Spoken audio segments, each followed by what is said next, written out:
तो आगे हम लोग अब ओजोनोलिसिस को ही फर्दर कंटिन्यू करते हैं, reverse ozonolysis, right. Reverse ozonolysis, reverse ozonolysis में क्या होगा, ये रेट्रोसिंथेसिस है। दिस इज बच्चा रिवर्स ओजोनोलिसिस, ठीक है। रिवर्स ओजोनोलिसिस मतलब अब आपको एल्कीन पहचाननी होगी और आपको रिडक्टिव ओजोनोलिसिस का प्रोडक्ट गिवन होगा। जैसे ए कोई एल्कीन है, ए कोई एल्कीन है, उसमें हम ओजोनोलिसिस परफॉर्म करते हैं तो वो हमें ब्यूटेन 2 ऑन और प्रोपेनल देता है। प्रोपेनल नहीं, प्रोपेनल, प्रोपेनल। आपको एल्कीन पहचाननी है, कैसे पहचानोगे, देखो अब सबसे पहले क्या करोगे, ब्यूटेन 2 ऑन और इसका स्ट्रक्चर बनाओ, CH3 CH2 CO CH3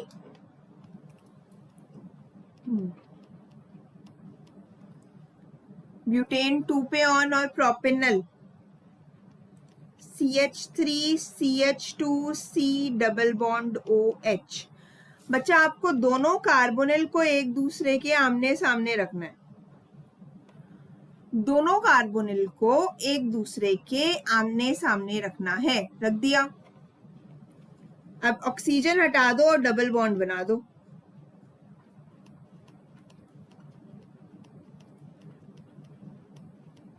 oxygen हटा दिया और डबल बॉन्ड लगा दिया, बन गई एल्कीन। तो ये क्या हो गया हमारा, रिवर्स ओजोनोलिसिस। मतलब अब हमने एल्कीन पहचान ली जब हमें प्रोडक्ट गिवन थे, ठीक है। दूसरा क्वेश्चन देखें, इसी पे देखते हैं अगला क्वेश्चन। क्वेश्चन है बी में ओजोनोलिसिस किया जाता है, O3 और रिडक्शन किया जाता है और आपको मिलता है फॉर्मल्डिहाइड, ग्लायोक्सल और एसिटल्डिहाइड।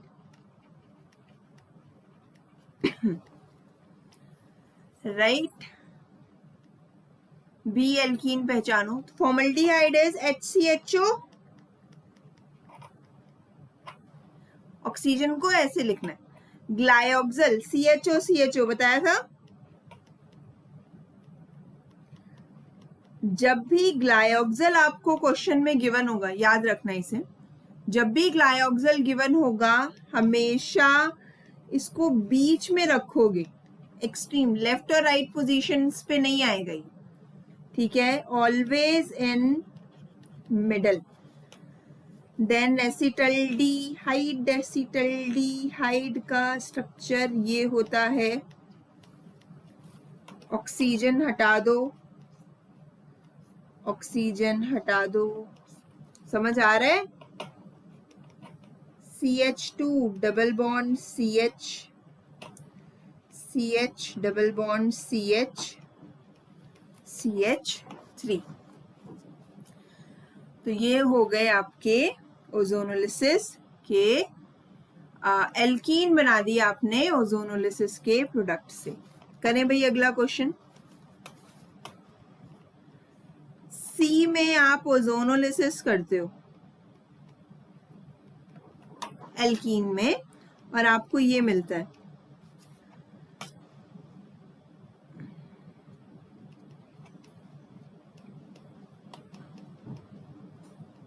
देखो जब डाई एल्डिहाइड हो या डाई कार्बोनिल कंपाउंड हो, जैसे ग्लायोक्सल था, तब उसे बीच में रखना होता है। लेकिन अगर वो सब्स्टिट्यूटेड होगा तो एक से ज्यादा प्रोडक्ट बनने की पॉसिबिलिटी होगी, एक से ज्यादा एल्कीन होने की पॉसिबिलिटी होगी, प्रोडक्ट की नहीं, एक से ज्यादा एल्कीन की पॉसिबिलिटी होगी। आपको बताना है इसमें क्या आपका एल्कीन कौन सी रही होगी। तो यहां देखो ये डाई कार्बोनिल कंपाउंड है, डाई कार्बोनिल है तो इसको बीच में रखना है, तो इसे ऐसे लिखो, कार्बोनिल को एक दूसरे के आमने सामने रखा,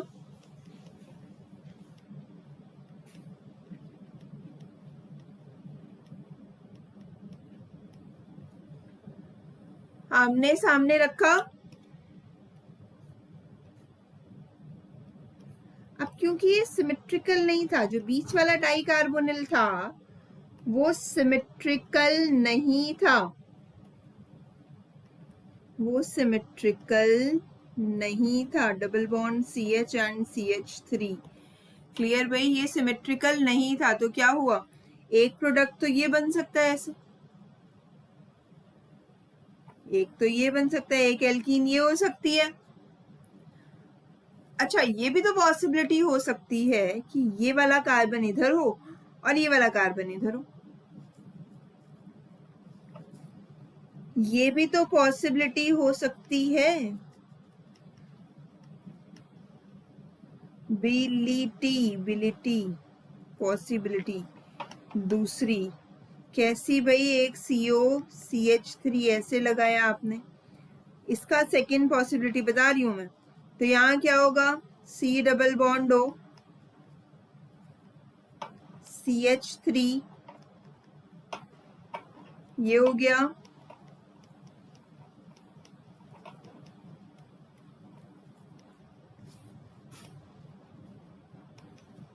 क्या होगा, यहां से भी ये हटा दो, निकाल दिया इनको, जो बचे उसे जोड़ दो डबल बॉन्ड से,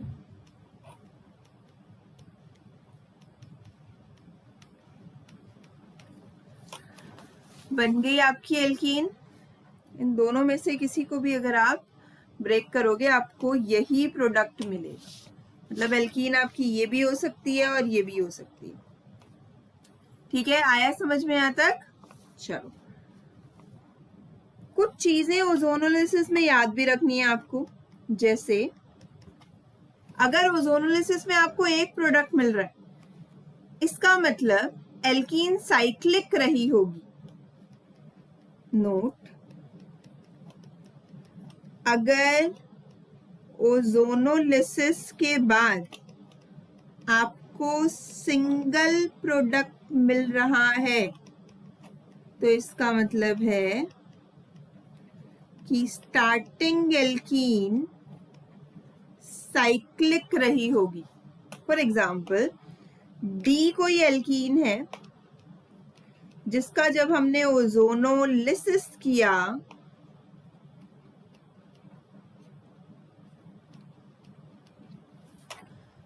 तो हमें ये मिला। अब देखो, ओजोनोलिसिस के बाद सिंगल प्रोडक्ट मिल रहा है, तो इसका मतलब स्टार्टिंग एल्कीन कौन सी है, साइक्लिक रही होगी। इन दोनों कार्बोनिल को आमने सामने रखो, इसको ऐसे लिख दें, C डबल बॉन्ड OH और C डबल बॉन्ड OH, क्या बन जाएगा,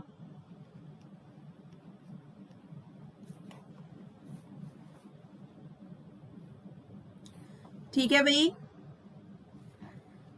चलो, तो ये सारी चीजें आपको ध्यान रखनी है। अब मैं आपको कुछ बेंजीन के कंपाउंड दूंगी, आपको उनका ओजोनोलिसिस का प्रोडक्ट बनाना है। ठीक है, हमें आपको बताना है प्रोडक्ट ऑफ ओजोनोलिसिस। तो पहले तो बेंजीन का ही बताओ, रिडक्टिव ओजोनोलिसिस O3, तो बच्चा क्या करना है, जितने भी डबल बॉन्ड है उसको ब्रेक करो, दोनों तरफ ऑक्सीजन लगा दो, सारी पोजीशन सिमेट्रिकल हैं। तो यहाँ पे ये एक CH एक CH, डबल बॉन्ड हो डबल बॉन्ड हो, CHO और CHO, CH CH double bond हो डबल बॉन्ड हो, CH CH डबल बॉन्ड हो डबल बॉन्ड हो। तीन मॉलिक्यूल किसके मिले, ग्लायोक्सिल के। क्लियर भाई यहां तक? चलो नेक्स्ट, आपको ओजोनोलिसिस परफॉर्म करना है टोल्यूइन में।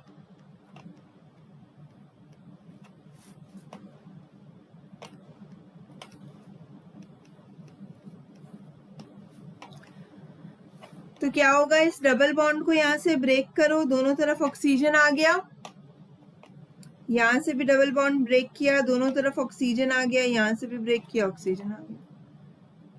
अब यहां देखो, इस प्रोडक्ट को बनाओ पहले, ये ग्रीन वाला एरो ध्यान रखना, देखो सी, ये दो कार्बन, ठीक है, कार्बन कार्बन डबल बॉन्ड हो, वैलेंसी कंप्लीट करते जाओ। ये प्रोडक्ट बन गया। अब इन दोनों ग्रीन वाले पॉइंट पे ध्यान देना, इन दोनों कार्बन को देखो, C H double bond O and C H double bond O. इन कार्बन को देखो, again C H O and C H O. क्या मिला, दो मॉलिक्यूल ग्लाइऑक्सिल के और एक आपका ये कंपाउंड। इसी में अगर आप बच्चा ओजोनोलिसिस कराते और फिर सोडियम बोरोहाइड्राइड या फिर लिथियम एल्यूमिनियम हाइड्राइड से ट्रीट कराते, तब क्या प्रोडक्ट मिलता? और अगर इसी का ऑक्सीडेटिव ओजोनोलिसिस करते, तब क्या प्रोडक्ट मिलता? बताओ। तो यहां तो क्या बताया था आपको, जब भी सोडियम बोरोहाइड्राइड या लिथियम एल्यूमिनियम हाइड्राइड मिले तो क्या करना है, क्या करना है बच्चा, स्ट्रॉन्ग रिड्यूसिंग एजेंट है, इन कार्बोनिल को अल्कोहल में चेंज कर देंगे। तो यहां आ जाएगा CH2OH एंड यहाँ पे CHOH एंड CH3 इधर लिख दो, यहाँ ये CH2OH एंड CH2OH, इसको भी कन्वर्ट कर दो अल्कोहल में, CH2OH एंड CH2OH। ऑक्सीडेटिव होता तो क्या होता, जो ऑक्सीडेटिव ओजोनोलिसिस में एल्डिहाइड ऑक्सीडाइज हो जाते हैं कार्बोक्सिलिक एसिड में, लेकिन कीटोन नहीं होते।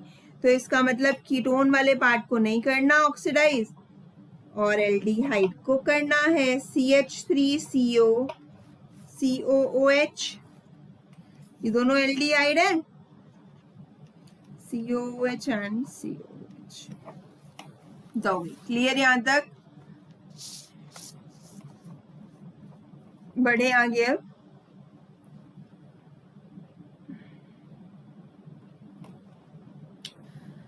नाउ नेक्स्ट आपको, अरे भाई, नेक्स्ट आपको ओजोनोलिसिस करना है मेटाजाइलीन में। O3, अच्छा चलो ठीक है, जिंक प्लस वाटर, ठीक है, बॉन्ड ब्रेक करना शुरू करें, डबल बॉन्ड को ब्रेक करो, दोनों तरफ ऑक्सीजन लगा दो, ठीक है। अब जो कार्बन मैं बोल रही हूं वहां पे फोकस करना है, ये दोनों कार्बन देखो, हाँ क्या बनेगा, जो बना उसे लिख दो, CH3 और यहाँ पर है C double bond OH and यहाँ पर भी डबल बॉन्ड O, ठीक है, वैलेंसी कंप्लीट। दूसरा प्रोडक्ट, इन दोनों पे फोकस करो,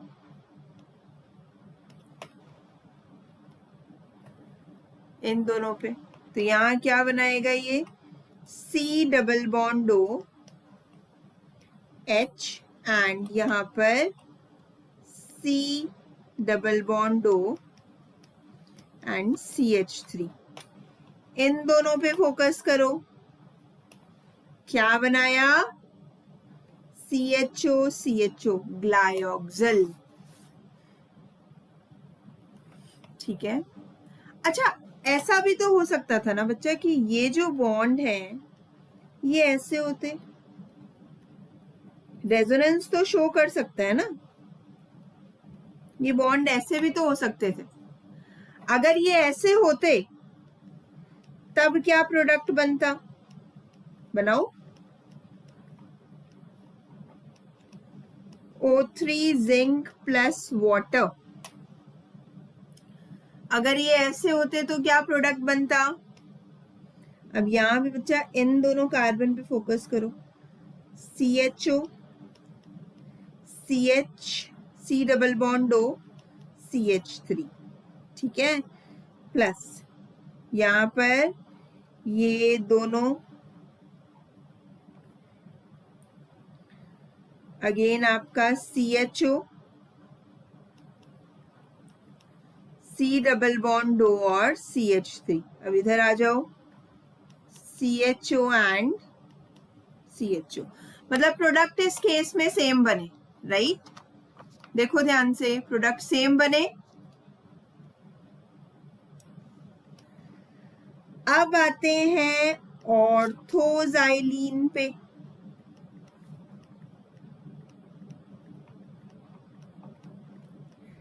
इसके ओजोनोलिसिस के प्रोडक्ट लिखो। देखो यहाँ पे ये तीन ही प्रोडक्ट मिले, चाहे आप इस तरफ बॉन्ड लगाओ या इस तरफ। तो यहाँ अगर हम लोग ऑर्थोजाइलिन देखें, डबल बॉन्ड ब्रेक करना है, दोनों तरफ ऑक्सीजन लगाना है, तो बीच में जो दो कार्बन हैं इनको पिक करो और लिखो product CHO and COCH3 plus plus. अब यहाँ पर ये वाला हो गया, इस पे फोकस करो, सेकंड वाले पे, इस वाले पे क्या हुआ? C double bond O, CH3 and C double bond O H। इस पे फोकस करो, क्या बना? क्या बना आपका? CHO and CHO, right? अगर यही बॉन्ड दूसरी डायरेक्शन में होते तो